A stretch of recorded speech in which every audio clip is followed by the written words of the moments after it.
Hey, Matrix here. That's my alias, Matrix. Today I'm just gonna show you a little fun with CMD, which is just a protocol.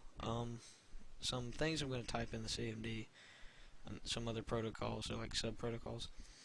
Netstat, telnet, FTP, NBTstat, ping, and NSLOOKUP. I'm not connected to the internet, so some of these will not work. So let me connect to the internet. Dang it. Wait for that to load. Let me just run CMD. Go to start, run, type in CMD. It opens up a little black box. Should say c/windows/system32/cmd.exe. Basic enough. Okay. First off, I want to show you the ping function. All you do is type in ping and give you a whole list of options and usage, how you use ping, basically. What you really need to do is you type in ping, IP, whatever the IP address is. I'm just typing in IP. And let's say if you want to keep it going for a while, you just do -T, which keeps sending TCP packets to the target host. Another one, which is ping IP -L, type in a value, and -T. This means that you'll ping the target host. The packets will be however many kilobytes you want. It only goes up to, I think, like 60,000 some or whatever, which really isn't a lot. And then it'll just keep going until you tell it to stop. Basically, just X out. That's what I do. Moving on, the new one I figured out is Netstat.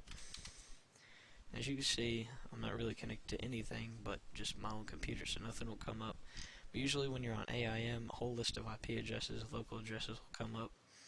And actually, if you're direct connected to somebody over AIM, like if you want to send a picture, you have to be direct connected, you can type in netstat -N, and then it will show you a whole other bunch of IP addresses, and one of those is your host. The way you can find this out is you type in netstat -N before you log on AIM, direct connect to the host, and then type it again, and the newly established IP address will be your host. Okay, let's see, telnet. Telnet is an internet protocol. IP is a protocol, and it's built into Windows XP and Windows 2000, I think. You can download it for earlier versions of Windows. It's pretty easy to use. Type in the help function, give you a bunch of supported commands. Let's see, you type in O, and it'll say 2, which is connect to. You type in whatever IP address you want, and you can type in a port. 21, 23 is the default port, but you could change that by, going here, properties, and then just changing everything out. Another thing, is the FTP function, just file transfer protocol. Kind of works the same as telnet. You type in the help function, gives you a list of things you could do. Really doesn't tell you what they do, but you can pretty much guess. I mean, let's see, quit, X out basically, trace to trace all the connections that the host is on, binary, which is a type of encryption, close, same thing as probably quit, and the way you connect is you press O, connect to, type in an IP, and then once you're in, you can type in dir, which gives you a directory, and you can go from there. By the way, none of these are illegal. They're all built into Windows, and they're just simply protocols.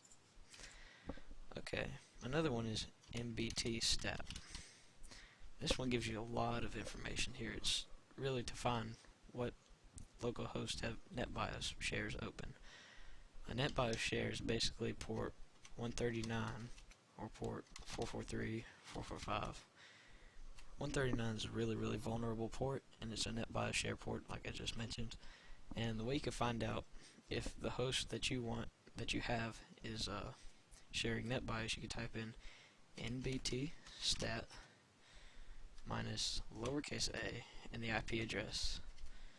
If you have the IP address, you could do -A. I think I have that backwards. Nope. Yep, I do. Okay, so uppercase A for the IP address, lowercase a if you have like www. or just the host name like .aol.com or whatever.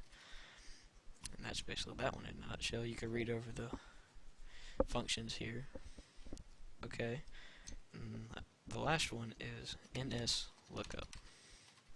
I've seen many people on YouTube post this as a way to get around proxies in school servers that are denying you service to a certain website. It's not really true because it's really not a homemade proxy. It just gives you the IP address of a website. Like say I wanted the IP address of MySpace, so I want to do ns lookup www.myspace.com. It'll give you a list of MySpace IP addresses. You could use that one. And that's pretty much it.